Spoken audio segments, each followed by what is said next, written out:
정승댁 아가씨. 옛날, 아주 오랜 옛날, 서울에 이정승이라는 사람이 살았습니다. 큰 벼슬을 지내는 이정승에게는 자식이라고는 아들 단 하나뿐이었습니다. 그는 아들을 무척 사랑했습니다.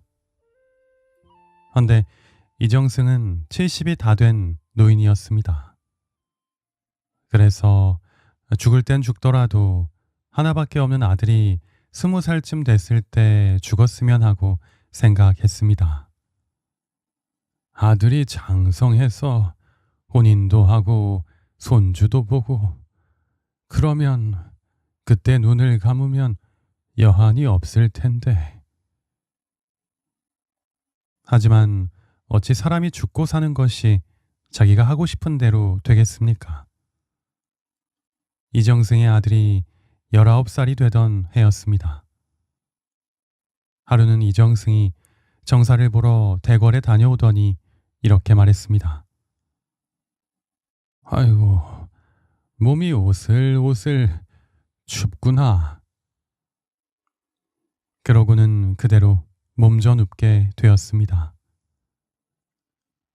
네로라 하는 유명한 의원은 다 불러다가 보였지만 별 차조도 없이 병세는 점점 깊어져 갔습니다. 그러던 어느 날 이정승은 오랫동안 자신의 집에서 충성을 다해 집안일을 돌보아온 늙은 종을 불러 머리맡에 앉혔습니다. 이정승이 가늘게 말했습니다. 여보게, 이제 난 죽을 때가 다 되었나 보네. 어린 내 아들을 잘 부탁하네. 주인어른, 무슨 말씀을 곧 나으실 겁니다. 늙은 종이 눈물을 글썽이며 말했습니다. 이정승은 고개를 저었습니다. 아니네. 내가 내 몸을 아는데. 아니야. 난 얼마 안 남았어. 그리고 내가 죽은 다음 이 집안 살림을 내 아들에게 알리되 맨 동쪽에 있는 다락방만은 절대 보여주지 말게. 아직 그 방을 보기에는 나이가 너무 어려. 그걸 꼭 봐야 한다면 반드시 20살이 넘어야 하네.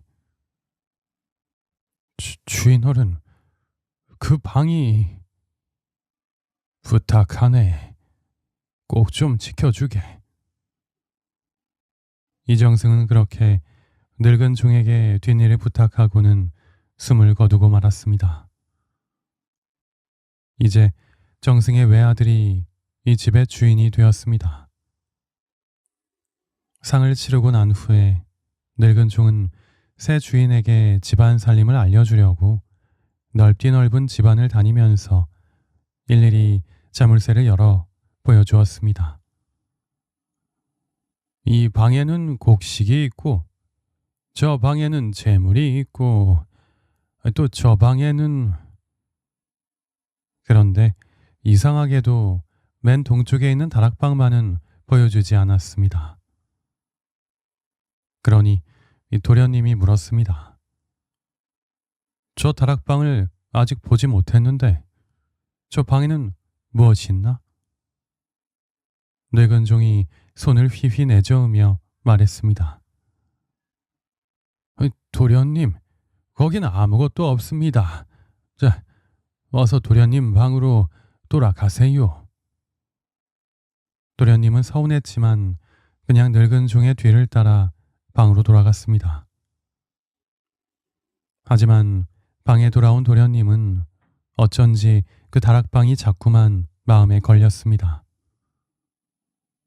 그 방에는 아주 귀한 보물이나 무슨 훌륭한 물건이 있는가 보다. 도련님은 이렇게밖에는 생각할 수가 없었습니다.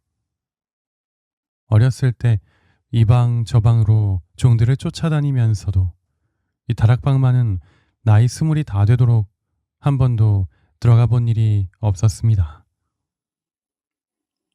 오늘도 그 늙은 종이 다른 방은 다 보여주면서 그 다락방만은 보여주지 않으니 거기에 뭔가 있는 게 분명해. 도련님은 마음속으로 무언가를 결심했습니다. 그리고 그날 밤이었습니다. 집안의 하인들이 너무나 피곤했는지 곤히 코를 골며 자고 있었습니다. 늙은 종이 자는 방에서도 코 고는 소리가 들렸습니다. 도련님은 사뿐사뿐 고양이 걸음을 하고 하인들 방을 지나서 다락방에까지 갔습니다. 자물쇠가 채워져 있었습니다. 헤이, 이따위 자물쇠쯤이야. 도련님은 그 자물쇠를 부수고는 문을 활짝 열었습니다. 그런데 바로 그 순간 으악! 도련님은 이렇게 외마디 비명을 지른 뒤에 그만 정신을 잃고 마루 위에 넘어져 버렸습니다. 도대체 어찌된 일이었을까요? 괴물이나 귀신이 있었을까요? 아니었습니다. 이 다락방 벽에는 커다란 그림이 한 장 걸려 있었습니다. 그리고 그 그림은 세상에서 둘도 없이 아름다운 처녀의 그림이었습니다. 이 도련님이 문을 열고 막 다락방 안으로 들어가려는데 보름달 달빛이 창으로 들어와서 이 아름다운 처녀의 그림을 환하게 비추었습니다. 눈같이 흰 살결, 바다같이 크고 까만 눈, 늘씬한 키에 3단 같은 머리채. 어디 하나 나무랄 데 없는 정말 아름다운 아가씨였습니다.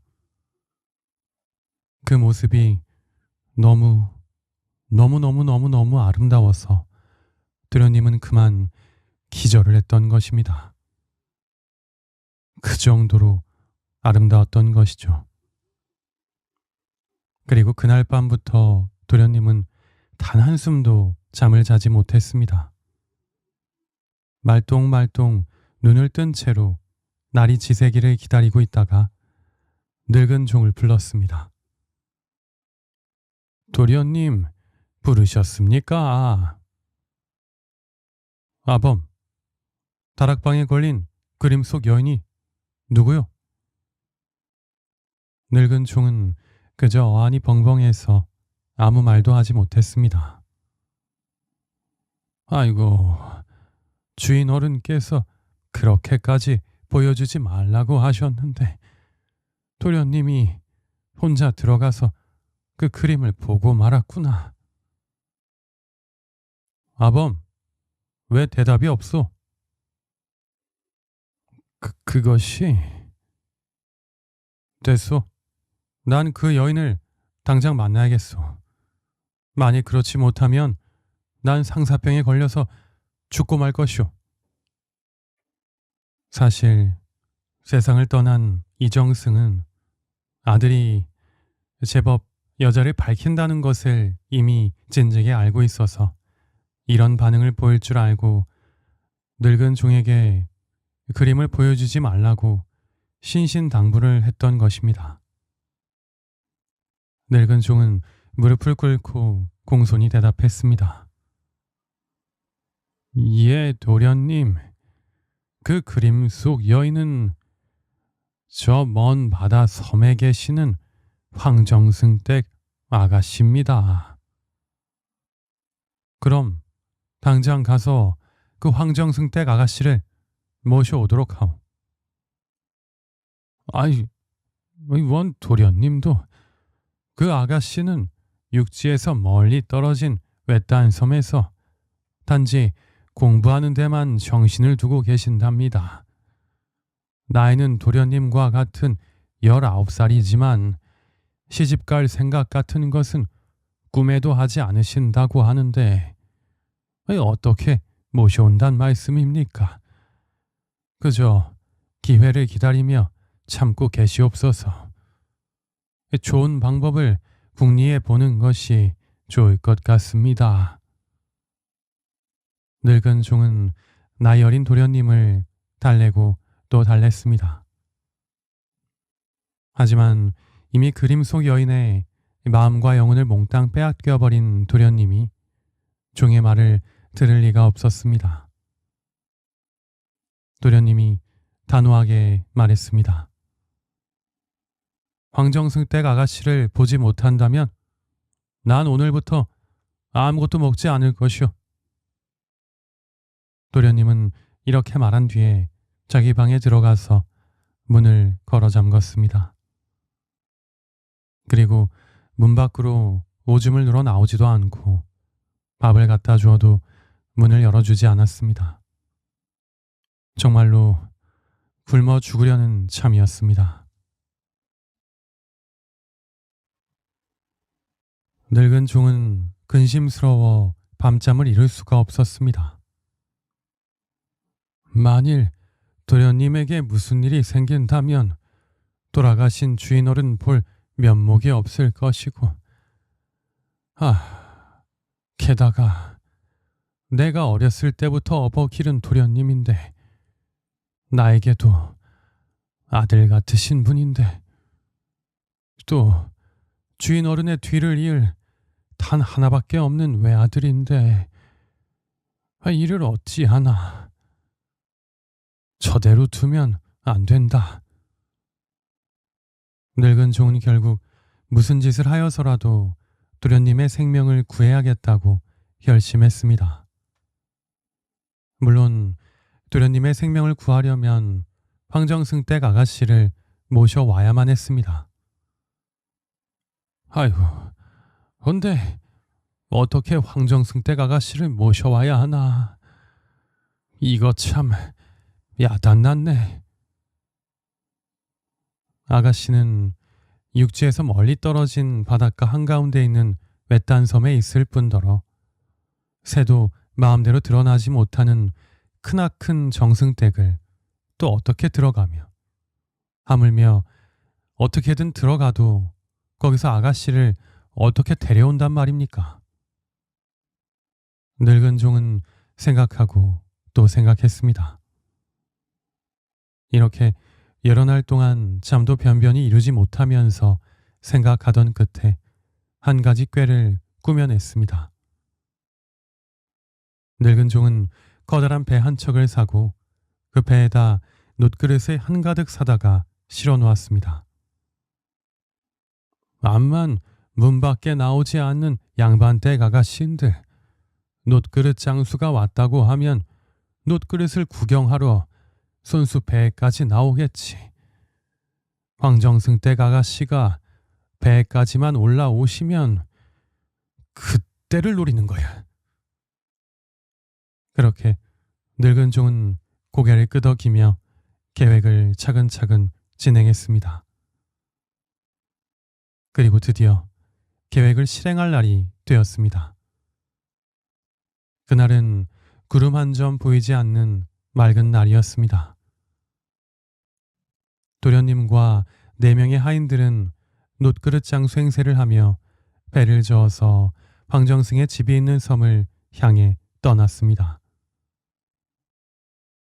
하하하하, 역시 우리 아범은 참 똑똑하다니까. 이런 생각을 어떻게 해냈대. 도련님은 그러면서 자신이 데려온 4명의 하인들을 둘러보았습니다. 4명의 하인 가운데는 퉁소를 아주 잘 부는 사람과 까우까우하는 까마귀 말을 알아듣는 놀라운 능력의 사람이 있었습니다. 이들이 탄 배는 도체 순풍을 한아름 안고 쏜살같이 바다 위를 미끄러져 갔습니다.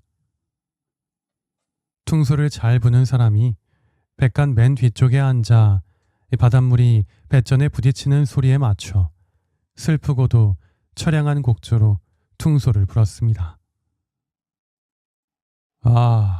좋다. 참으로 좋아.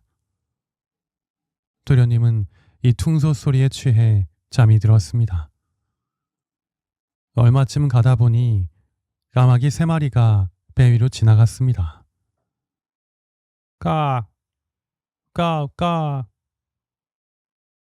까마귀 말을 알아듣는 사람은 그 소리를 듣고 무척 놀랐습니다. 그도 그럴 것이 까마귀의 말이 너무나 놀라웠기 때문이었습니다. 까마귀들은 이렇게 말했습니다. 저 사람들이 황정승댁 딸을 꿰어 데리고 갈 수는 있어도 바다 가운데서 아가씨가 갑자기 갈매기로 변할 줄은 꿈에도 모를 거야. 맞아. 물론 배에 실었던 녹그릇을 죄다 바다에 던지면 갈매기가 도로 아가씨로 돌아오겠지만 그런 걸 알 리가 없지. 까마귀 말을 알아듣는 사람은 이 말을 잘 기억해 두었습니다. 그리고 퉁소 소리를 들으면서 앉아있노라니까 얼마 뒤에 까마귀 3마리가 또 배 위를 지나가며 울었습니다. 까우. 까마귀 말을 알아듣는 사람이 정신을 가다듬고 들어보니 이런 내용이었습니다.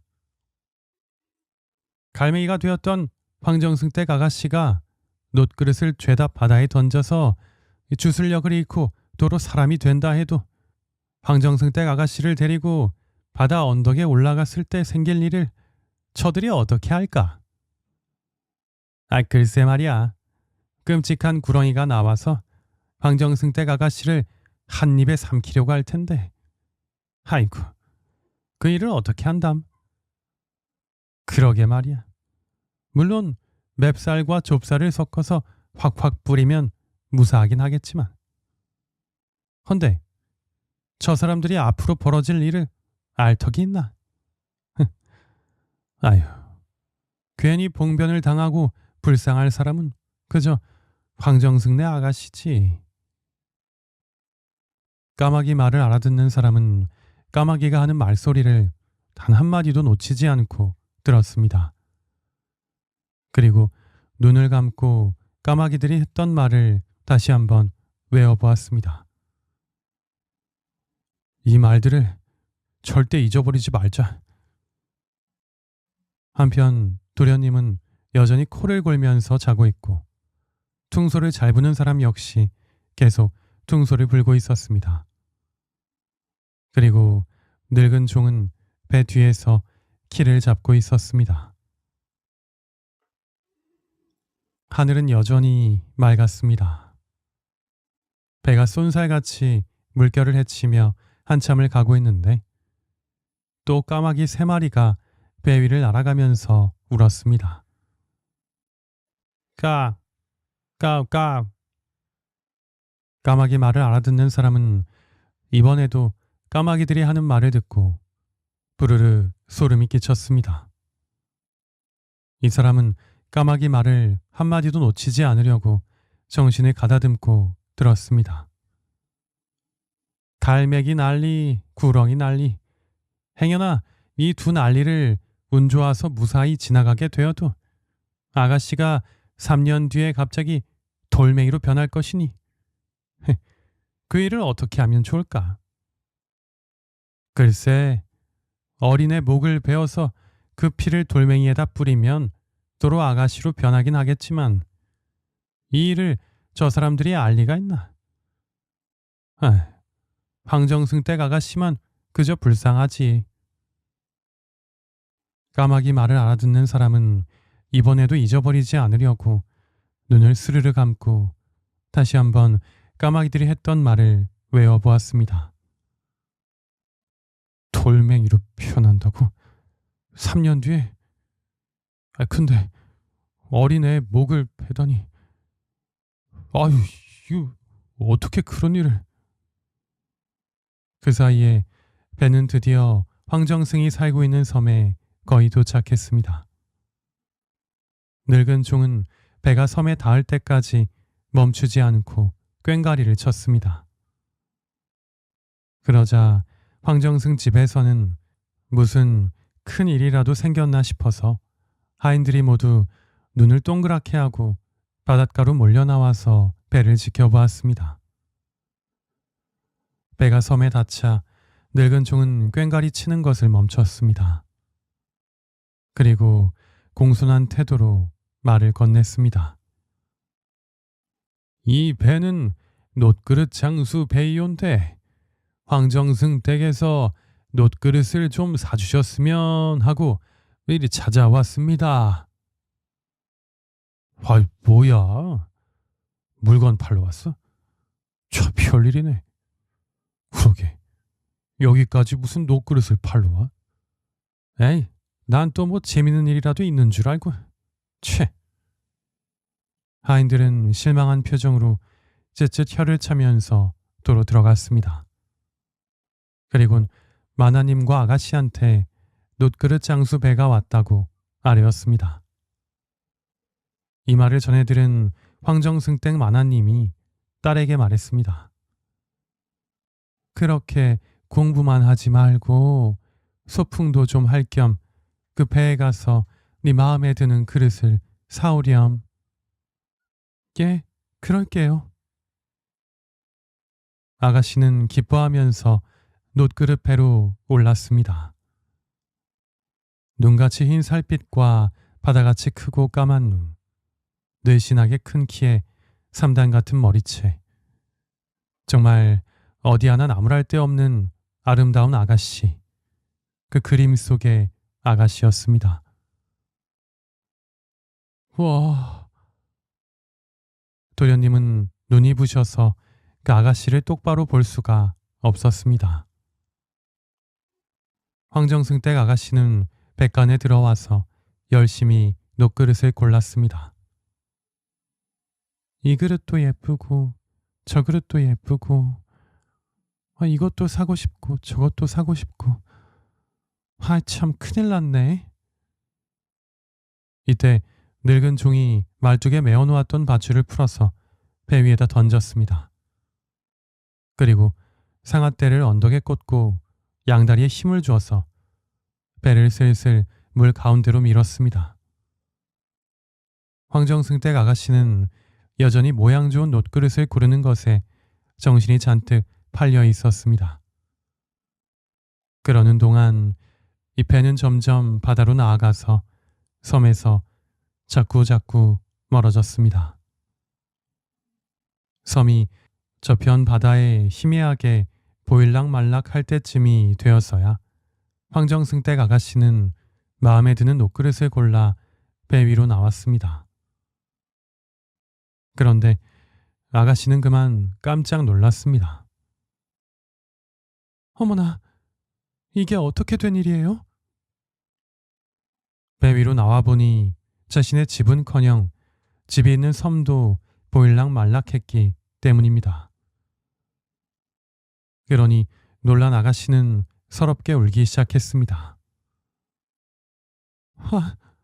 어머니, 아버지. 아가씨가 슬피 울자 지금까지 쨍쨍했던 하늘에 안개가 뽀얗게 끼어서 앞이 잘 보이지 않았습니다.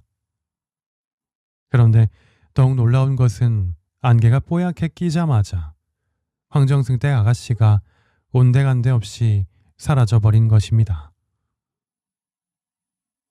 다만 어디선지 끼룩끼룩하고 갈매기 우는 소리만 들렸습니다. 그러니 이 도련님은 배 이곳저곳을 미친 사람 모양으로 뛰어다니면서 황정승 댁 아가씨를 찾았습니다. 아가씨, 아가씨, 어디 계십니까? 아가씨. 그러나 아가씨는 아무데도 보이지 않았습니다. 도련님은 울부짖었습니다. 아가씨께서 분명 안개가 낀 틈을 타서 물에 빠져 죽으신 것이다. 아가씨 없이 난 못 사니 나도 물에 빠져 죽겠다. 도련님은 이렇게 말하며 바다로 뛰어들려고 했습니다. 이를 본 하인들은 깜짝 놀라서 와락 달려들어 도련님을 겨우 말렸습니다. 도련님, 안 됩니다. 놔, 이거 놔라.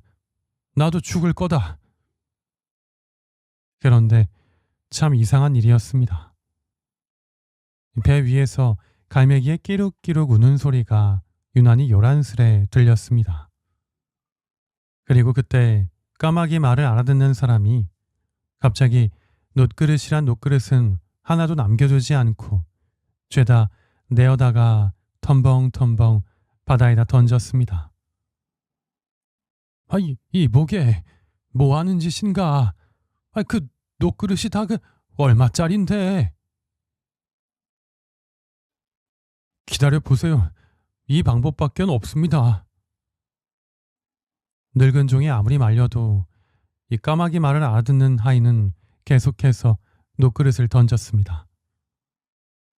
그러자 갑자기 안개가 또 뽀얗게 끼더니 갈매기 우는 소리가 멈추고 훌쩍훌쩍 여자 우는 소리가 가느다랗게 들렸습니다. 황정승댁 아가씨였습니다. 아가씨, 아가씨. 도련님은 춤을 출 듯이 기뻐했습니다. 그는 먼저 황정승댁 아가씨 앞에 가서 자신의 신분을 밝히고 말했습니다. 황송합니다. 아무쪼록 제 죄를 용서해 주세요. 당신이 그려진 그림을 본 뒤로 당신은 저의 생명 그 자체가 되었습니다. 당신 없이 저는 살 수가 없게 되었습니다. 아가씨, 그러니 저를 용서해 주시고 마음을 진정하셔서 제 집으로 함께 가주세요. 그러자 아가씨는 깜짝 놀라 고개를 끄덕이며 말했습니다. 당신이시군요. 저도 당신의 그림을 보았습니다. 네? 그게 무슨... 제 부모님께서 훗날 제 낭구님이 되실 분이라면서 그림을 보여주시더군요. 예? 그게 무슨... 도련님은 당황한 표정으로 늙은 종을 보았습니다.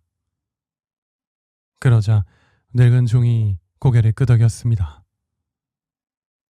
맞습니다. 실은 두 분의 부친들께서 오래전 혼약을 맺어 놓으셨지요. 허나 도련님이 20살이 되기 전엔 절대로 두 분이 만나서는 안 된다고 하여서 원래는 이 말도 하면 안 되는데 아이고. 늙은 종의 말에 도련님이 고개를 갸우뚱했습니다.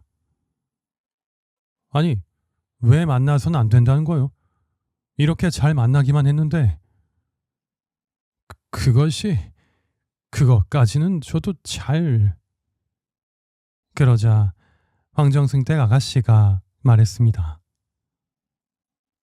나라의 도력이 높은 스님께서 말씀하시길 도련님과 제가 20살이 되기 전에 만나게 되면 위험한 일들을 겪게 될 것이라고 하여 그것을 피하기 위해서 그리 하신 줄로 아옵니다.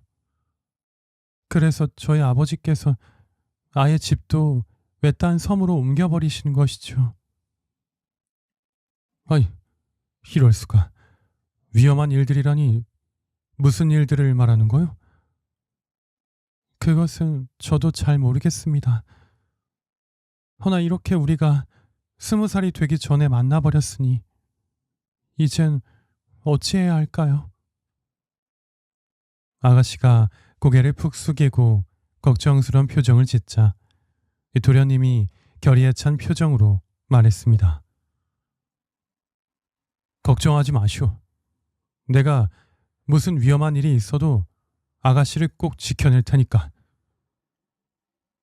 도련님의 말에 아가씨는 고개를 끄덕였습니다. 예, 이왕지사 일이 된 거 둘이 함께 잘 헤쳐나가 봐요.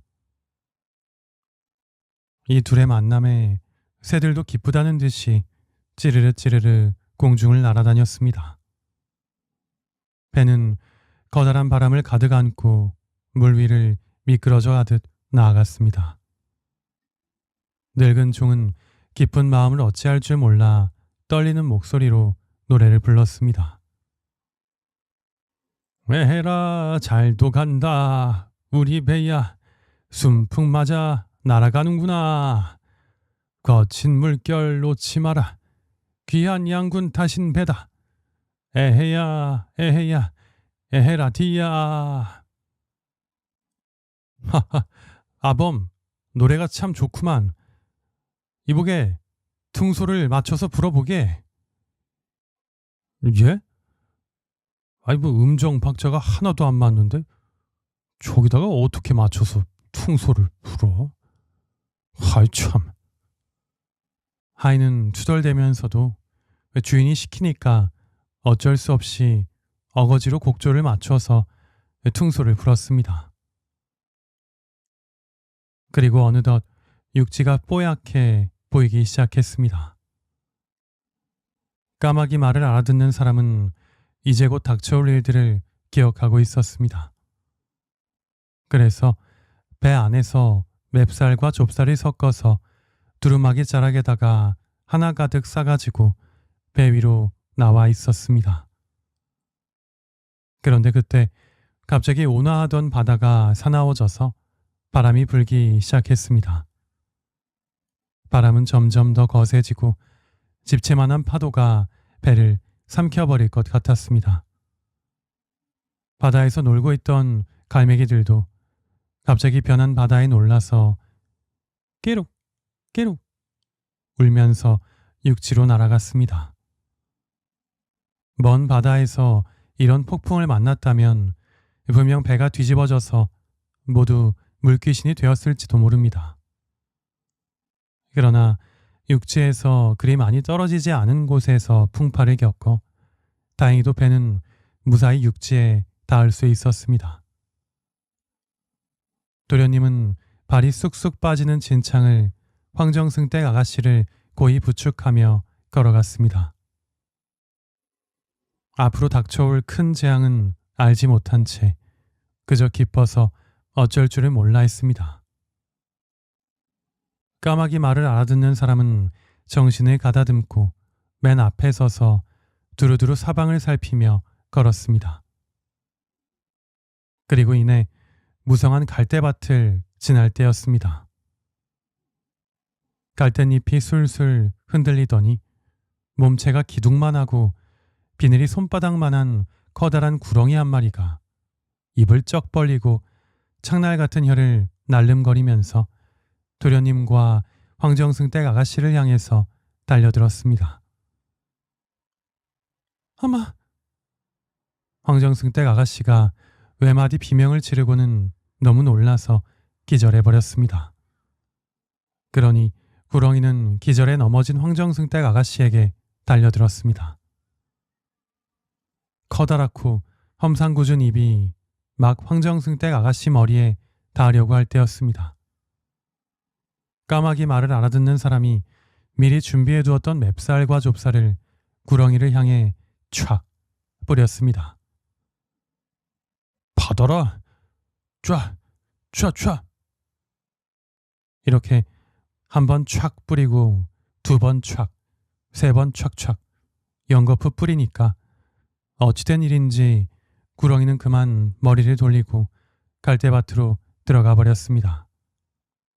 그러니 도련님은 까마귀 말을 알아듣는 하인의 손을 꼭 잡았습니다. 고맙다. 정말 고마워. 네가 우리를 위험에서 구해주었구나. 아니 어찌 이런 재주가 있는가? 예? 그것이... 까마귀 말을 알아듣는 하인은 자신이 까마귀의 말을 알아듣고 이런 준비를 했다고 말하면 아무도 믿지 않을 것이라 생각했습니다. 그냥 급한 대로 품에 있는 것을 냅다 던졌을 뿐입니다요. 이따가 먹으려고 챙겨둔 건데. 그렇구만. 어찌됐든 고맙네. 정말 고마워. 자네가 우리의 은인일세.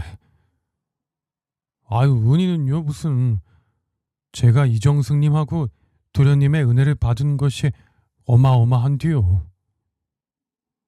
이 까마귀 말을 듣는 하인은 머리를 극적였습니다. 그러니 도련님은 연신 고맙다고 인사를 하고는 바로 아가씨를 챙겼습니다. 기절했던 황정승댁 아가씨도 이 도련님이 손발을 주물러주고 찬물로 이마를 씻어주자 다시 정신을 차렸습니다. 어떻게 된 거죠? 그 엄청 큰 구렁이는 어디 가고? 우리 하인이 쫓아버렸소. 큰 위기를 넘겼소. 이제 괜찮을 거요. 정말인가요? 아, 다행이에요. 그렇게 안심한 황정승댁 아가씨는 기쁜 얼굴로 도련님을 따라 대궐 같은 집으로 들어갔습니다. 그리고 두 사람은 혼인을 하였고 석 달 열흘간 기쁜 혼인잔치를 온 마을에 베풀었습니다. 도련님은 함께 섬으로 갔던 네 하인들에게 큰 상을 내렸고 특히나 구렁이를 물리친 하인에게는 더 많은 상을 주어서 그 공을 치하했습니다. 그리고 두 사람이 혼인한 지 어느덧 1년이 지났습니다. 아가씨는 옷같이 아름다운 아들을 낳았습니다. 도련님은 아들을 눈에 넣어도 아프지 않을 만큼 귀하게 여겼습니다. 하하, 우리 아들, 우리 아들. 도련님은 아이를 안고 하루 종일 미소를 지었습니다. 세월은 흘러 아이가 3살 되던 해였습니다. 그해 겨울 눈이 펑펑 내리고 있었습니다. 남편은 아내와 같이 어린 아들이 재롱을 피우는 것을 보면서 웃음을 터뜨리고 있었습니다. 아버지, 저 이렇게도 할 수 있어요. 아이가 깡충깡충 뛰면서 재롱을 부렸습니다. 하하, 우리 아들 참 잘하는구나. 창밖으로는 눈이 소복소복 쌓이고 있었습니다. 그런데 그때 갑자기 집안에 안개가 뽀얗게 끼었습니다. 남편이 이상히 여기면서 문득 아내를 보았는데 이게 웬일입니까? 지금까지 아무렇지도 않던 아내가 이마에서 땀을 비오듯이 흘리고 있었습니다.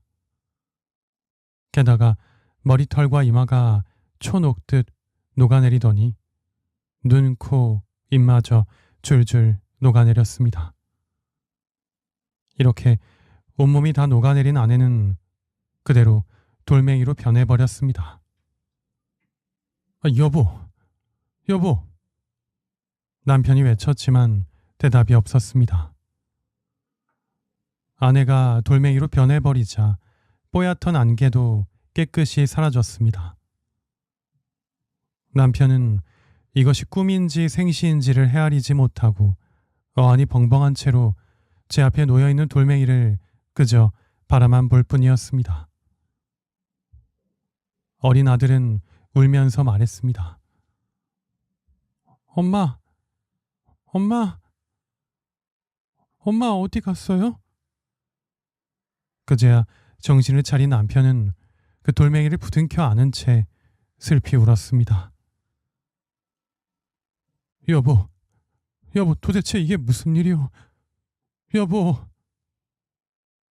그때 이 모습을 본 까마귀의 말을 알아듣는 하인이 자신의 주인에게 말했습니다. 주인어른, 제가 실은 신기한 능력이 있습니다.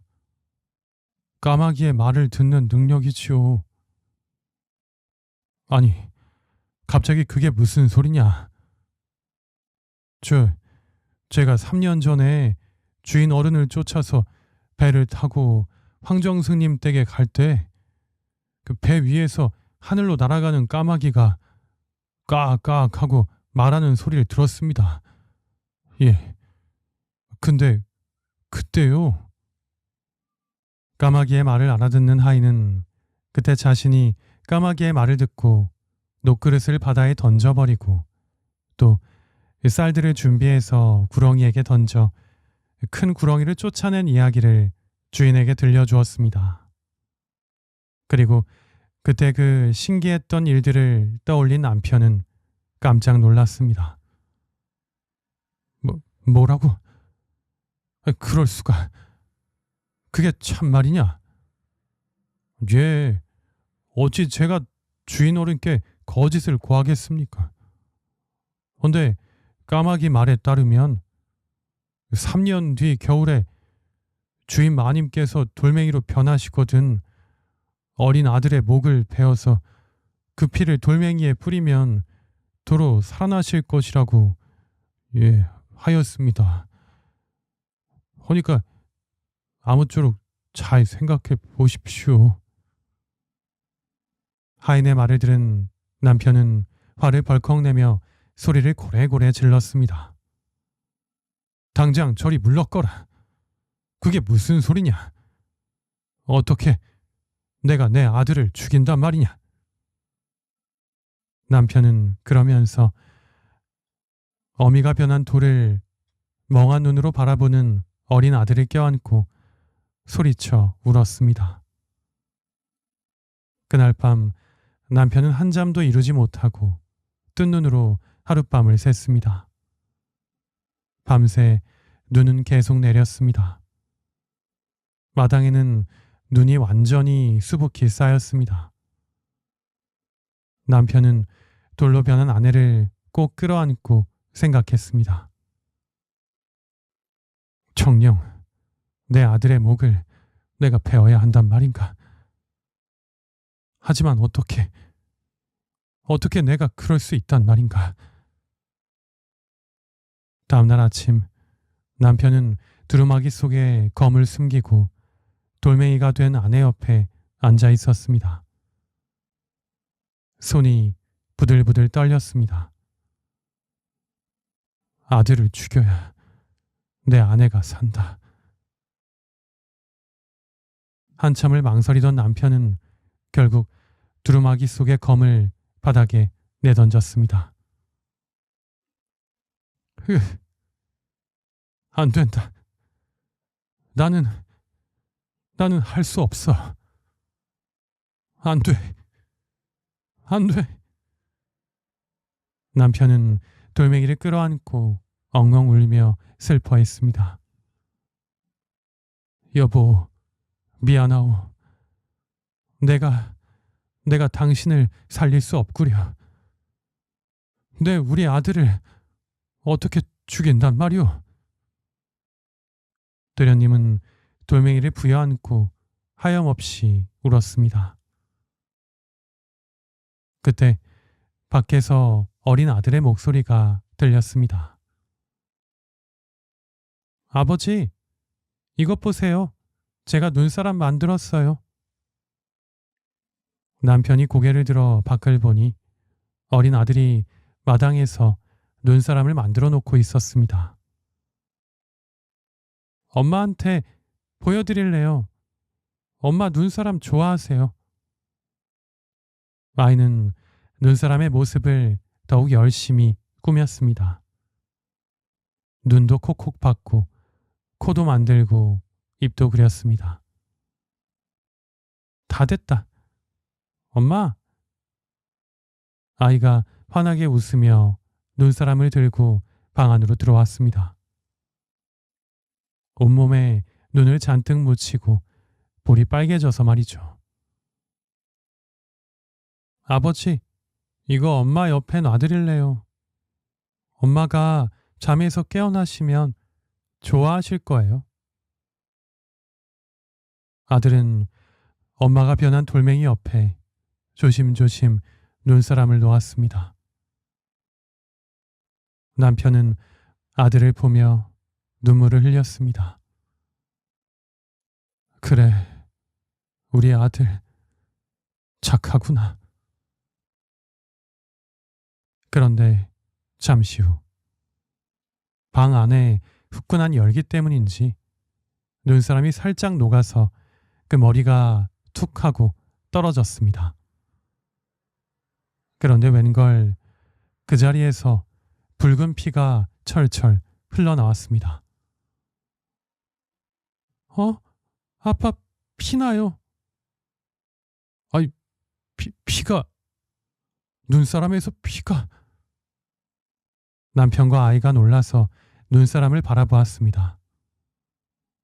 이 눈사람의 목 부분에서 붉은 피가 계속 철철 흘러나와 이 돌로 변한 아내에게 닿았습니다.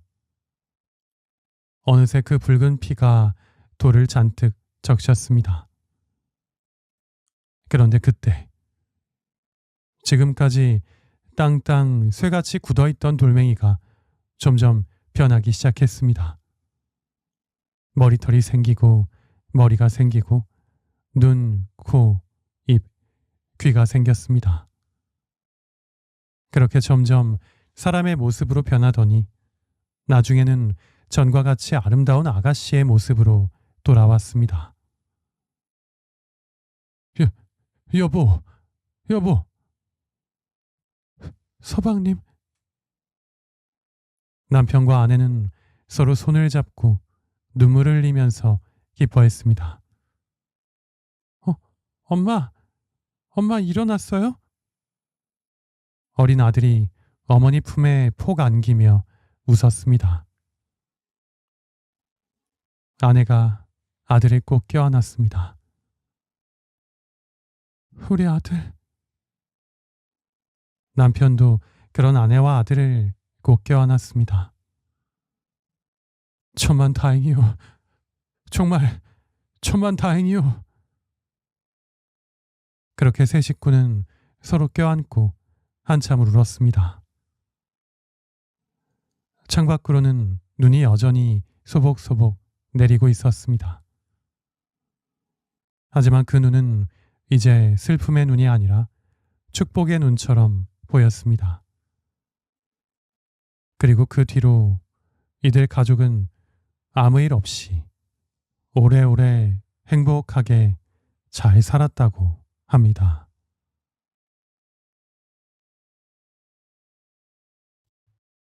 대낮에 횃불을 든 스님.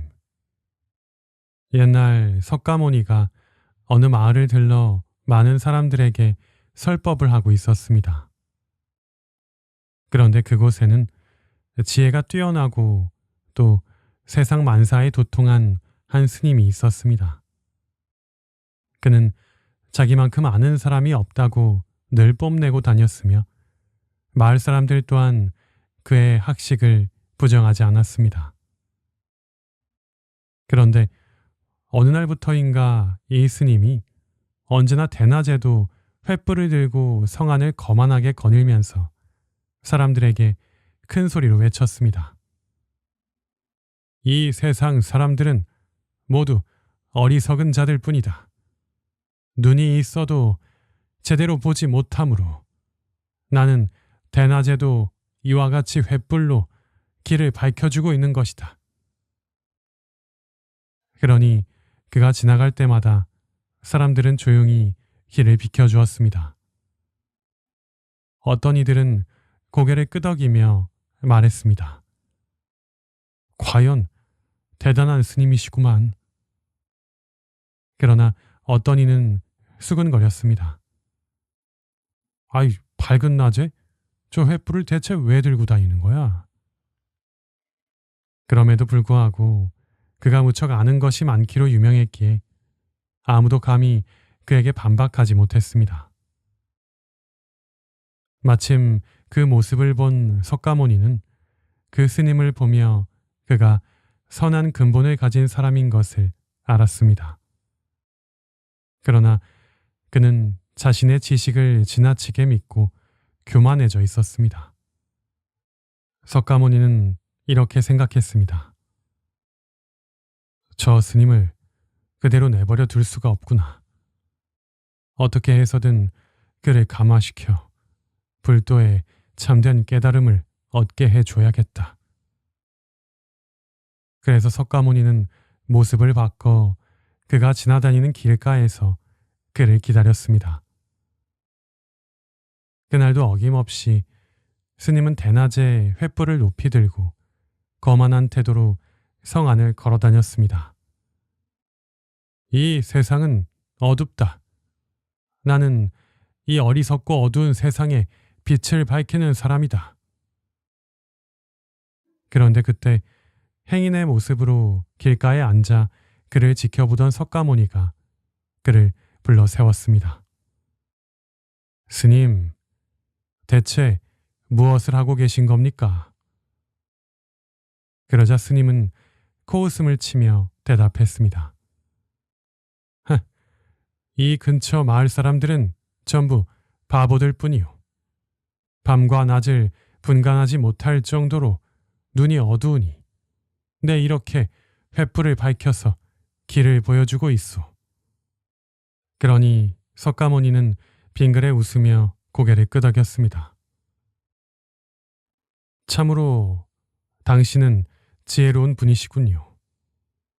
그러면 당신은 불경에 나오는 사명의 법을 알고 있습니까? 그러자 스님은 눈살을 찌푸리며 되물었습니다. 사명? 사명이라. 처음 듣는 말이오. 도대체 그것이 무엇이오? 내가 모르는 게 없을 텐데. 사명이란 세상에 참된 네 가지 빛을 뜻합니다. 석가모니의 대답에 스님은 팔짱을 끼고 관심을 보였습니다. 참된 네 가지 빛이라니. 그게 무슨 뜻이오? 첫째, 천문과 지리를 밝혀 사계절을 조화롭게 하는 것. 둘째, 별자리의 이치를 깨달아 인간의 삶을 바르게 이끄는 것. 셋째, 다스리는 자가 바른 도리를 알아 만민을 편안하게 하는 것. 넷째, 군사와 나라를 밝혀 국가를 안전하게 지키는 것. 이 네 가지를 알아야 진정한 깨달음을 얻을 수 있습니다. 석가모니의 말에 스님은 눈을 동그랗게 뜨며 당황한 듯 물었습니다. 그럴 수가. 그렇다면 나는 이제껏 무엇을 밝히고 있는 것이란 말이오? 석가모니는 부드럽지만 단호한 목소리로 대답했습니다. 스님께서는 심지어 대낮에도 횃불을 들고 다니시지만 정작 스스로는 어둠 속에 계십니다. 눈이 있어도 보지 못하는 자가 누구인지 한번 깊이 생각해 보십시오. 스님은 한동안 아무 말도 하지 못했습니다. 이윽고 그는 손에 들고 있던 횃불을 던져버리고 두 손을 합장한 채로 석가모니 앞에 깊이 고개를 숙였습니다. 나는 내 지혜가 전부인 줄 알았소. 그러나 정작 나는 그토록 중요한 사명의 법조차 알지 못하는 어리석은 자였소. 그러자 석가모니는 자신의 모습을 드러냈습니다. 스님이 석가모니의 모습을 보고 깜짝 놀라자 석가모니는 조용히 미소 지으며 말했습니다.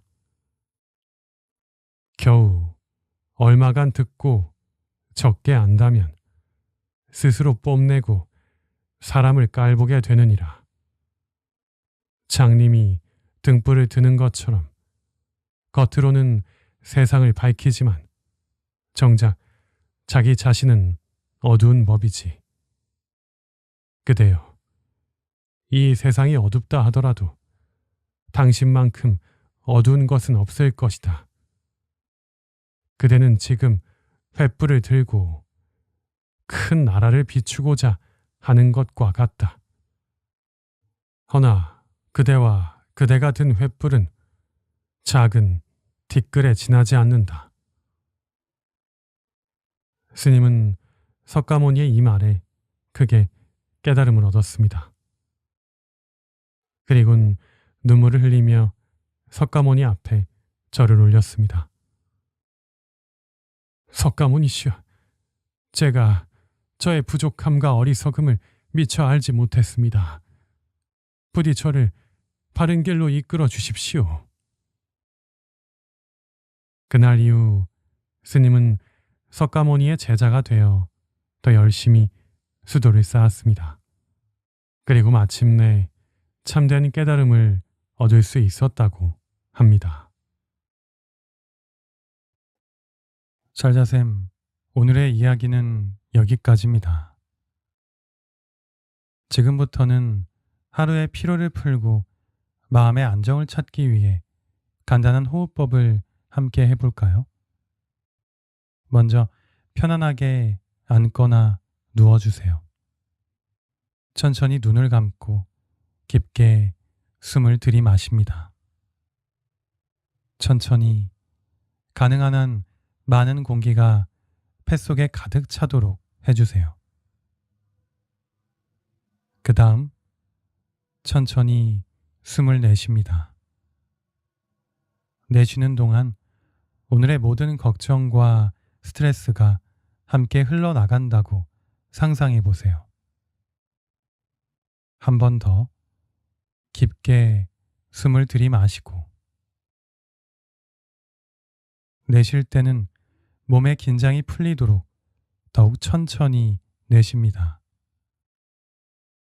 이렇게 호흡을 몇 번 반복하시면서 몸과 마음이 점점 더 편안해지는 걸 느껴보세요.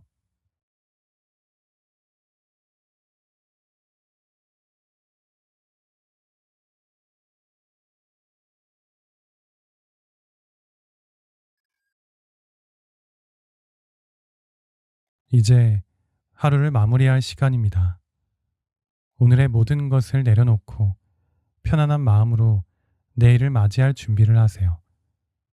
좋은 꿈 꾸시고 내일 더 상쾌한 마음으로 다시 새로운 하루를 시작하시기 바랍니다.